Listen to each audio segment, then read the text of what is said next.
While other guests are logging on, I'd like to say again, welcome. My name is Gina Clonan. I'm the founding president of the Connecticut Women's Hall of Fame. For over 3 decades, the Hall has worked to discover and share the stories of women. Our various educational platforms acknowledge the individual and the collective feminine voice.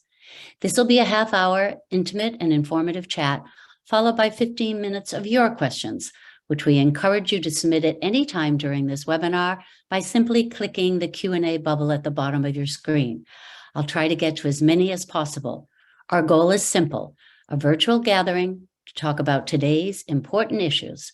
We hope this will be a useful source of information while offering up very helpful takeaways. 10 years ago, on December 14th, 2012, 20 first graders and 6 educators were gunned down inside Sandy Hook Elementary School in Newtown, Connecticut. In the wake of such horror, survivors, families, first responders, and friends have, in President Obama's words, taken unimaginable sorrow and turned it into righteous cause. One exceptional model of that activism, formed just weeks after the tragedy, is the Sandy Hook Promise Foundation. 2023 marks its 10th anniversary. The Hall is honored to have with us today co-founder and CEO Nicole Hockley. Thank you so much for joining us. Thank you for having me. After a best friend lost her daughter tragically, I asked, what can I do as we move forward? She replied simply, never forget her and never stop saying her name. Nicole, this conversation should begin with Dylan. Share with us one or more ways that his life has transformed yours. Well, I think his life transformed everything about me. You know, he was my youngest of 2 children. So there was all of that. But I think in terms of the things that I remember the most, in particular, was Dylan's autism and how I think that really opened up my eyes in a different way to the world in terms of trying to understand how he was receiving sounds, sights, tastes, to then help him, work within his life.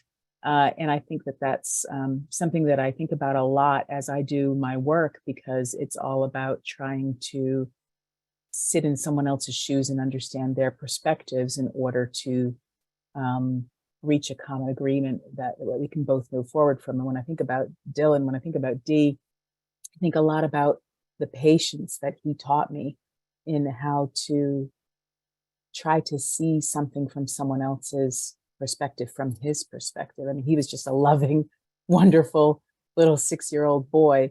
But I particularly think about his autism and how what he taught me, I'm able to apply that to my mission to honor him and save others going forward. So beautifully said. And I know that you've been asked this before, but for our audience, and particularly the teachers and students who will view this in the coming weeks and months and years, how did a dozen or so traumatized, grieving individuals muster the strength, time, and money to create an organization that has become $21 million and 100 employees? It's just, all of us with entrepreneurial spirits, we can't imagine how you did that. Yeah, well, and it's not like I did it by myself, for sure. Sandy Hook Promise started off by with actually just members of the community who joined together, and it was led by a gentleman by the name of Lee Shull, who said to people, we need to do something. And a lot of people, I think, might have heard that as a rhetorical statement, but he said, no, we really need to do something. And he helped convene with other members of the community to create this platform, which would, within a month's time, become Sandy Hook Promise, which myself and a few other family members helped then officially launch. And I definitely know that our first year was very hard, figuring out what we were going to do, how we were going to do it, how we were going to add value and voice to this movement while still going through a year that none of us had any idea what was going on, and trying to navigate all of that together. And the first year, a lot of nonprofits don't succeed And, at the end of our first year, we were close to running out of money and feeling some forms of defeat from the efforts that we tried to do that hadn't passed. My background's in business and marketing, so I applied that along with the help of the other people working here to create what is now, a very large national non-reaching organization, but more importantly, one that's having significant impact. And that's really what it's all about. It certainly is. So let's begin with asking you, what is the Sandy Hook Promise? The Sandy Hook Promise was first read at our launch on January 2013. And it's about saying that we're going to listen to all sides, that we're here to focus on what we all agree in, which is that all children are precious and deserve to be safe and protected. But the promise itself is to not resort to fighting, not resort to entrenching yourself in your own position, but instead reaching out, being inclusive, listening to others to find the points that we agree on and then move forward for a promise to protect our kids and keep their lives safe from gun violence and other forms of violence. The promise is really the foundation of an open heart, isn't it? Very much so. Keeping that open, active listening, open dialogue, but pressing for solutions. The Hall shares with you the belief that education is the greatest agent for change and acknowledges that students, empowered and given voice, can and will lead the charge. Explain to us your organization's uniquely holistic approach. We do have a holistic approach that a lot of people, when we first launched, kind of said it was crazy because we were trying to do too much. But I think no one had ever talked about gun violence being preventable before. No one had ever talked about that there are signs and leakage that people give off. And no one had really centered youth in that work in terms of how do we teach our young people to recognize the signs within their own peer groups or on social media of someone who might be going into crisis, and then how to get help for that person. So we decided that that was going to be the area that we would focus on, because the youth are our future and their behaviors and their skills will lead the way and then create that long-term generational change that'll lead to changing a culture. So we center youth in everything that we do and helping unlock the tools already inside of them, because they want to be inclusive. They want to help each other. Sometimes they just don't know how. So by teaching them what to look for and then what to do when you see something or you're seeing someone who's alone and you might just need to be included, by giving them the skills and then reinforcing that within them, it's like a very positive virus that spreads, because it's a wave of goodwill, kindness, and looking out for each other. So tell us about those programs, the audiences and the metrics that keep them in place, because you have a variety of programs. Yes, our core programs are called Know the Signs, and within that is Start with Hello, which we teach kids how to recognize someone who is alone and then to reach out and include them. So it's a really simple program, but it's really dealing with that very far end of upstream violence prevention. Someone who is bullied, someone who is isolated could develop feelings of worthlessness, or that could lead to self-harm or harm towards others. So it's at a very extreme end, but if we really help there at the beginning, then things shouldn't escalate. So Start with Hello is a perfect program that does that across the K through 12 environment. All of our programs are CASEL aligned, so it's very much working with educators and administrators to help deliver these as well. Our other core Know the Signs program is Say Something, where we teach youth how do you recognize signs of someone who might be going into crisis within what they're saying, within their subtle statements, as well as their more overt statements, and again, get that person help. And tied to that, we have programs around anonymous recording systems, around suicide prevention, and for adults, importantly, what does it mean to be a trusted adult? If a child comes to you with this information, how do we best support you in your role of getting that intervention done? So we're really proud of the programs that we do and the way we sustain them through student clubs, because again, youth voice is the most important thing. And this is K through 12 or through college, or and how are let's say some of us who no longer have children in school or we're in the community, how should we know the signs? Sure. Our programs are trained for the K through 12 environment. So it's really focusing on the young people in those grades and the adults around them. However, you can go to our website and download our Know the Signs brochure. And that's really for any parent or community member to be able to recognize what do the signs of potential violence or at-risk behavior look like. So how do I then have that conversation with a young person in my life? Or how do I help an adult who I might be seeing these signs in one of my friends. So it is applicable to everyone, but our direct education, our direct service is focused in the K through 12 environment. Which is, I think I read something like you've already reached millions and millions of students. What's that number? It's huge. We have to date at least 18 million youth and adults have participated in at least one of our programs. So, you know, we're figuring out now how many times does a student need to be trained or have exposure to this in order to change that behavior. So that 18 million does include people that have been trained more than once. Right. But, you know, when you think about the student population is somewhere above 50 million, we still have a ways to go to reach everyone. And there were some other metrics about the programs that you believe have actually stopped potential violence. Can you speak to that? And I don't just believe it. We have the evidence that it actually has happened. So we know we've already contributed to, our programs have had a direct contribution to thousands of mental health interventions. Around 400 youth suicide attempts have been stopped as a direct result of our programs and people acting on it. And as of last month, we are now at 13 credible school shooting plots that have been averted as a direct result of our programs, the training, and people using the anonymous reporting system. All I can say is, wow. And I'm just so grateful to have you on today because you're offering so much hope. A lot of people I know, even people I talk to, you know, somewhat reluctant to register for a conversation like this because we know how hard it is for you, but how hard it is for everyone. But you're offering all the real tools and the hope for us to move forward and to really make a change in our society. You're doing it, and we're so proud of you. Thank you.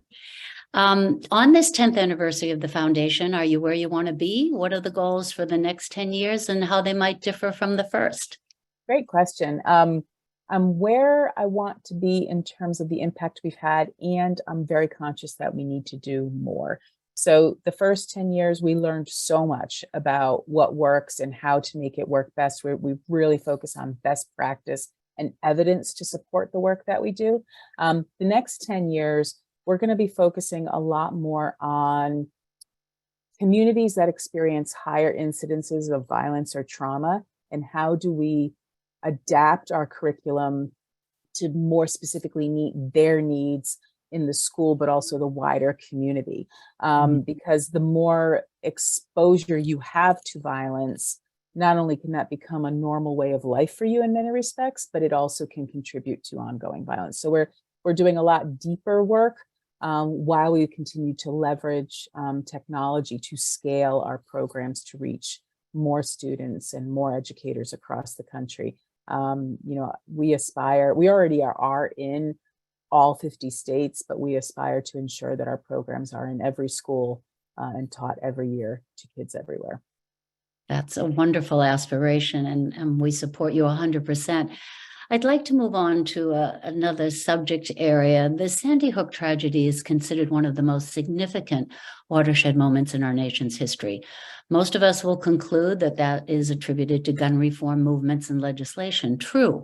But before we address that, let's talk about the other attribution, harassment and hoaxers. History now acknowledges the Sandy Hook conspiracy theory as the first of the modern social media age. What you, Nicole, and all those affected by the events experienced demonstrated how fringe ideas could quickly become mainstream and win support. The trauma was compounded. How did you get through that?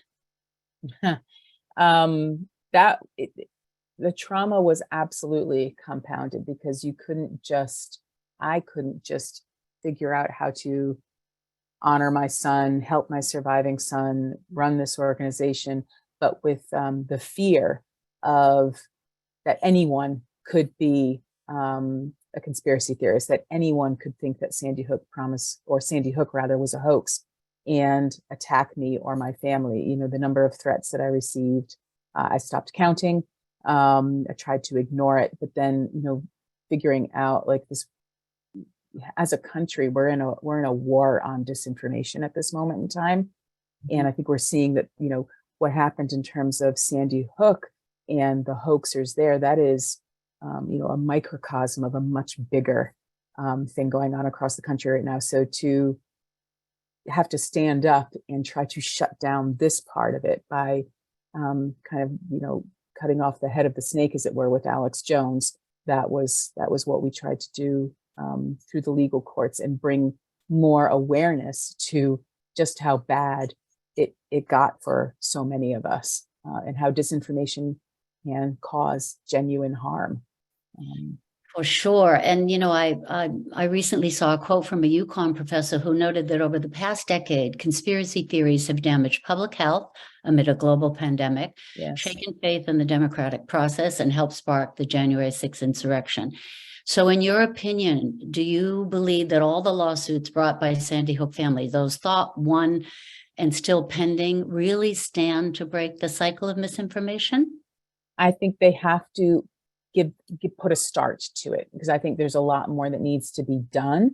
But at least if these lawsuits show that there are consequences for actions of spreading lies and knowingly spreading lies for your own personal agenda or profit, that's not going to be acceptable, then that should hopefully make people stop and think a little bit more before they act on it. I couldn't agree with you more. And on that note, I'd like to say that the victory of one of the major lawsuits is that now, when you Google Sandy Hook, the facts come up first. And that was not always the case, was it? No, very true. It used to be pages of conspiracy theories, which is just unimaginable and heartbreaking at the same time. It certainly is. And the second attribution to Sandy Hook's watershed moment is how it reshaped Americans' views of gun reform. It was supposed to have changed everything. It didn't. But so far this year, in 2023, we're averaging 2 mass shootings per day. But let's start with our home state. What has changed here?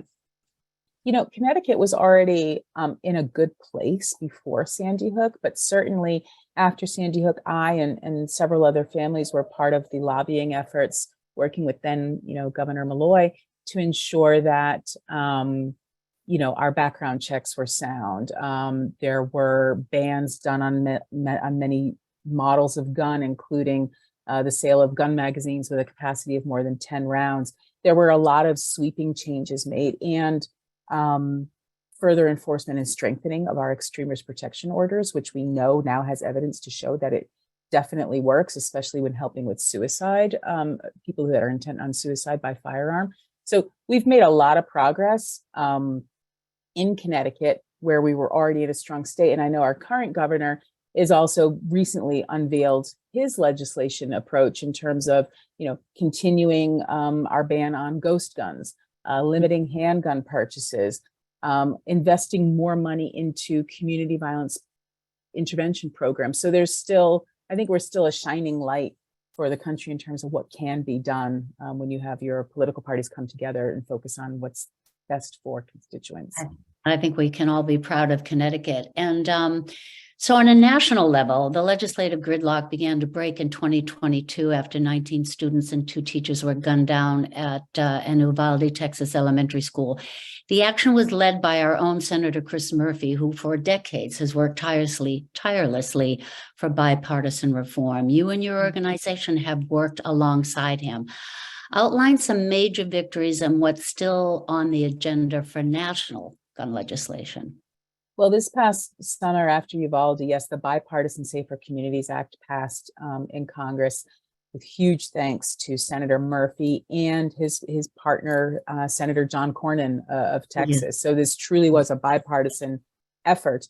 And that gives a lot of money to violence prevention, a lot of money to mental health, a lot of money to community violence work, but also help strengthen the approach to extreme risk protection orders again, which is very complementary with the work that Sandy Hook Promise does to help provide more states incentives for either improving or creating their extreme risk protection orders. So there's a lot of good work that came out of the Bipartisan Safer Communities Act, and that is one of the most significant pieces of gun safety legislation in about 3 decades. But we still have a long way to go. And there are some people that look at that and say it went too far. There are others who say it didn't go anywhere near far enough. We still don't have background checks, for example.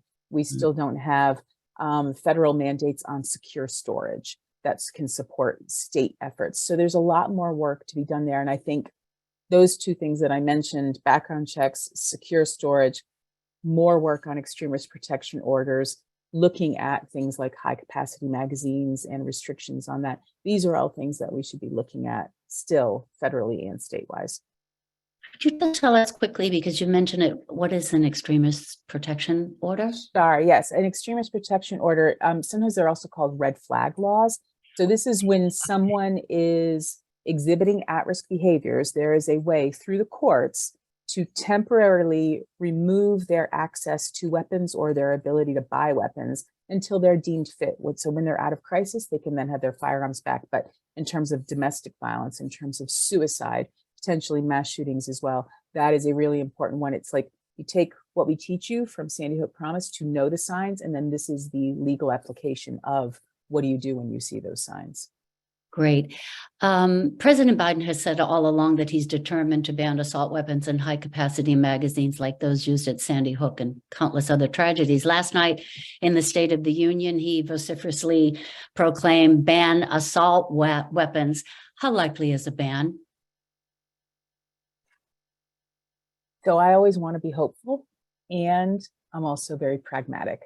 With the current makeup of Congress, I would think a ban is unlikely at this time. I think that's a shame, because I think the public will is demanding these bans, and there is no logical or rational explanation that anyone has ever given me around why they need an assault style weapon or something like an AR-15. So it's a tricky one, but I think with a very divided Congress, I personally don't see that change happening within the next couple of years. And Nicole, 5 days ago, a congressman passed out lapel pins shaped like assault rifles to fellow lawmakers in the wake of a spate of mass shootings and during a week that was intended to honor survivors of gun violence. Do you find that shocking or motivating? I find it both. And I mean, that exactly speaks to the kind of divided Congress that we have right now, that someone would be that insensitive to pass out a pin that basically shows what they prioritize instead of life. So I think it's shocking, but at the same time, almost expected with our current political divide. Mm-hmm. And it's definitely motivating to me, because I would much rather have people focused on children and adults and how do we protect their life and how do we keep them safe versus idolizing a weapon. I think that's a very bad choice. Exactly. I'd like to change the subject now, talk a little bit about American wellness. I have a lot of friends from different parts of the world, and they're always so shocked that gun violence and school shootings are uniquely an American epidemic. Now we've added the COVID pandemic and the shadow epidemic of poor mental health, which has lurked for decades. Yeah. Nicole, do you agree that violence is a public health issue and should be treated as so? I absolutely believe it's a public health issue, in that we're in the middle of a public health crisis. When you think about the sheer number of people that die by firearm every year, I think last year was about 45,000 people. That's grown significantly since Sandy Hook, and since we first launched Sandy Hook Promise, when I believe the numbers were about 30,000, which is still unacceptable, but it is increasing year on year, and the number of mass shootings is increasing year on year. And to tackle a public health issue, you require a public health strategy that's really around these programs that teach people how to safely prevent violence and other acts that can harm people. You need policies at the state and federal level. You need dedicated resources to promote mental health wellness and initiatives around that. And you need more research into the root causes of this issue of gun violence and solutions for preventing it. So it does really require all of that, not just one or the other.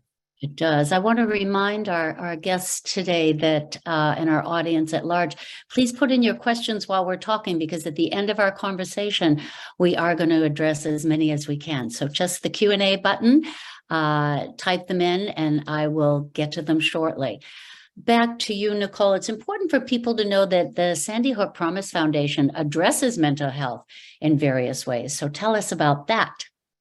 Well, a lot of what we're teaching is about mental wellness. So I think sometimes mental health can be almost used as an excuse for gun violence, which is really just so incredibly damaging and wrong. I mean, someone with a diagnosable mental illness is much more likely to be a victim rather than a perpetrator. And I think we need to always remember that. But when we think about mental wellness, how does someone respond to conflict? How does someone manage their emotions or their anger? This is where we're really talking about how we can help kids. So we do a lot of the work within our programs to help build that early resiliency, as well as those conflict management skills and anger management skills and inclusion skills, understanding that everyone's different and that we all bring something to the table with that. So really focusing on policies that help support children's mental wellness, including suicide prevention, because there are so many youth today that are concerned about their mental health. I read a recent stat that 1 in 4 have said that they're contemplating suicide. That is just horrible. So there's much more that we need to do to focus on our kids and building that early resiliency so that in tough times, they know how to manage through with our help. And a lot of the teachers, many of whom I see on with us today, can attest to the fact that students, as a result of the pandemic and the climate crisis, are feeling incredibly anxious, very sad, and just in a terrible mental state, so to speak, and feeling hopelessness. Absolutely. And that's something that we can, part of that is a result of COVID for sure, and the isolation that came from that. But I think we're still seeing the lag from that, but also this was a problem before COVID as well. So we really need to do more to address and recognize the mental health needs of youth and put strategies in place to help them. Exactly. And I'd be remiss if I didn't mention that to date, over 1.1 million people have died from COVID. We seem to be in a collective state of anxiety and grief. And you have said that to this day, you'd never really fully grieved Dylan. Can you kindly share with us just some insight from your experience, as I know so many people can relate? Yeah, grief is such a unique experience. And I've spent a lot of time in therapy over the years with different therapists. And every time we get close to me really properly grieving Dylan, whatever that properly grieving means, I shy away from it because I'm honestly, I'm just afraid. I am so afraid that, because my love for my child is so deep and so strong, and I'm afraid if I start grieving that I won't be able to come out of that.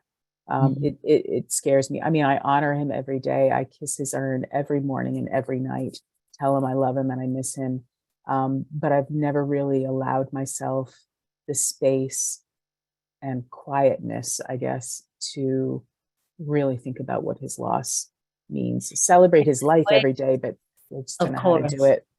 But that keeps you moving. You don't want to stop. You're so action oriented. You have said over and over again that you have turned your grief into action. Yes. And that not only benefits you, but his legacy and our entire country. So thank you for that approach, as difficult as we all know that it has been for you. We're very grateful. So in closing, I wanted to say that there have been dozens of nonprofits begun in the aftermath of Sandy Hook, but there's just one that united all 26 families. And I had no idea about it until I started to do research for our conversation. So please tell us about Where Angels Play. Oh, Where Angels Play. Yeah. It's, and I'm glad you pointed that out as well, because I am not aware that the 26 families that were impacted by Sandy Hook have ever agreed on anything. We're very, very different people. We come from different places, different beliefs, but the playgrounds from Where Angels Play, I think is the only thing that we've ever all agreed on. So Where Angels Play, this is an organization that was originally set up after Hurricane Katrina. Mm-hmm. And between hurricanes in Louisiana and hurricanes up in Sandy Hook, New Jersey, these firefighters from Sandy Hook, New Jersey said we wanted to pay it forward and provide that sense of community after a community has been affected by tragedy. In that instance, it was natural tragedies, and they built playgrounds because that's where the kids can come together. That's where they can play. So after Sandy Hook and the tragedy there, Bill Lavin, the head of it, reached out to several families, but I remember myself and Ian, Dylan's dad, met with him, and he said, we want to build playgrounds for each of the 26 people that died, and talk about them, but really provide a place for kids to come together and families to come together. And I remember Ian and I took that idea to the other families, and to this day, it's the only thing that, as I'm aware, that we've all agreed on, and everyone has a playground. So there are 26? There are 26 playgrounds. Are they all dedicated. in Connecticut? No. I know Dylan's is in Westport, Connecticut at Long Lots Elementary School. Daniel Barden's is down in New Jersey, I believe. I can't remember where Mary Sherlock's is. That's the three families involved with Sandy Hook Promise. But they're throughout the Northeast mostly is what I remember. I just want to encourage. I want to encourage everyone, to all of us, mothers and grandmothers alike, to go there. It would strike me as a perfect environment to have a very special conversation with your children, with your family, with others. And in closing, we began our conversation around Dylan. I'd like to remember him again. Tell us about the organizations and programs in his name dedicated to his memory. Right. Well, obviously, Sandy Hook Promise is a big part of honoring him, and we often talk about the butterfly effect, because he was a flapper, and how his small changes of flaps we say is part of the change that we're putting around the world. But the other program, which is run by Dylan's dad, is Dylan's Wings of Change, which is it has a bespoke program called Wingman, where they go out and teach in schools how to be inclusive and team building and support each other. I mean, Dylan needed, because of his autism as well, he needed a lot of support. So Dylan's got these two legacy foundations, Sandy Hook Promise and Dylan's Wings of Change, in which we're honoring him, but really using his memory and what we loved most about him to bring to other students and keep them safe. That's so beautiful. So everyone, I see that you've got some questions in, and I encourage you to get more in. So we are going to begin with the Q&A, and I'll start with a dear friend of mine who asks, what can an individual do to help stop gun violence besides urging our legislators to vote accordingly? Yeah, that's a great question. And, having that voice with your legislators is super important. So please don't stop that. But I would think what we can do at a community level is support other organizations that work specifically in communities, or the things that you can just do as an individual is to learn the signs and have those conversations with your friends, share the mission and message, have that conversation with any young people in your life. Talk to them about what are you seeing and hearing in school? What are you seeing and hearing on social media? And listen to them. And if concerns come up, talk to them about that. So I think part of this is really just, activism can be just active in engaging in the conversation and being part of that solution. It can start with just one of us. So there's always things that can be done. And another one of our guests has asked, first and foremost, thank you for sharing your story and experiences to help others and prevent further tragedies. What do you feel has been a significant barrier to the work being done, and how might it be overcome? And secondly, and someone else has asked this same question, do you partner with other organizations to collaborate and support the mission? And another person has said, how can sister organizations partner with SHP? Wonderful questions. So I'll take the first part first, in terms of the barriers to getting the work done. And it depends on how you're defining the work. I think the barriers to getting legislative work done is fairly well known in terms of the political divide. I think in terms of some of the school-based work for Promise, I think not always do people understand that we are a completely nonpartisan organization. We work with state and federal legislators for sure, and we've passed a lot of impactful laws across the country, but we're incredibly nonpartisan in our work. And a lot of people will just assume that we're about traditional gun control. And that's not what we do. We're very much about bringing people together, and we're very much focused on upstream violence prevention. So what do you do in the days, weeks, months, or years before someone even picks up a firearm? So I think that can be a barrier, but again, that comes back to the tenets of the Promise, having conversations, listening to opposing views, and working to find a common platform. So we do that quite successfully, so that barrier can go away quite quickly. And in terms of partnering with other organizations, we do a lot of our work, especially legislatively, in coalitions. So in coalitions with educators, in coalitions with mental health practitioners, and in coalitions with other gun violence prevention organizations that are doing amazing work. When I think of people like organizations like Everytown, Brady, Giffords, March for Our Lives, Moms Demand, we all have a collective common goal. The way we do it could be slightly different. So sometimes you won't see Sandy Hook Promise standing right next to another organization because we're very, very nonpartisan and very protective of that position.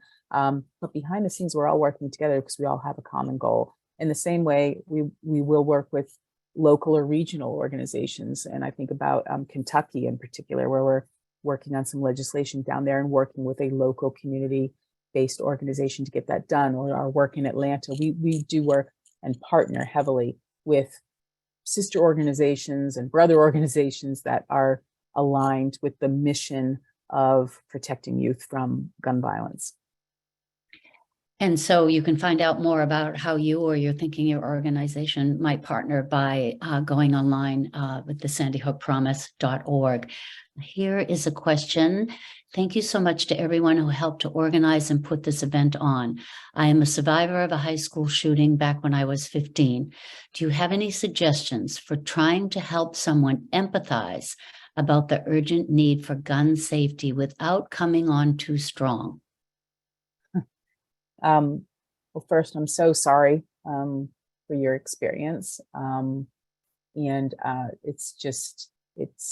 it's tragic at every level, and people don't always understand the ripple effects of these mass shootings and school shootings in particular. So, my heart goes out to you. And in terms of suggestions and not coming on too strong, that's an interesting phrase, because I would say, how can you not come on strong enough? You've had a particular experience. That is your story. That is your truth. And no one should be able to ever accuse you of saying you're coming on too strong. In general, because I know I can come on awfully strong sometimes, and I do couch myself, pull it back to really focus again on, sharing stories, but not getting lost in the emotion or the trauma, and giving the actions for hope. Because I think that's really critical to bring people through that journey. They need to hear your story. They need to understand that, but then you need to give them those tangible actions and hope.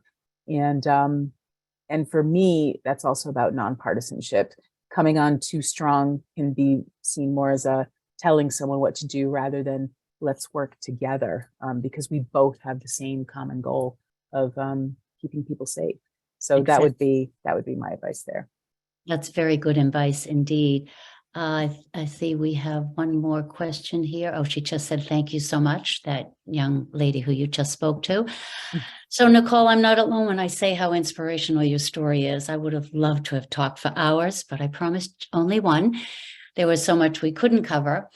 And we at the Hall wish to honor the memory of the educators and children and the multitudes of people at work to memorialize them and change our world. So I want to take a moment to recognize the survivors, co-founders, volunteers, families, friends, contributors, students, teachers, clergy, politicians, first responders, and medical teams.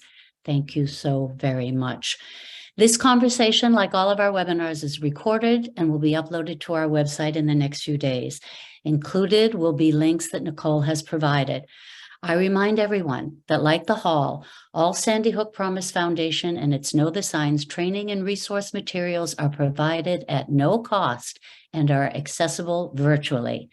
Visit our websites, cwhf.org and sandyhookpromise.org, to see how education can change the world and how you can support our work. I thank you again, Nicole. I thank you all for joining us, and I wish you the very best on your continued journey. Thank you.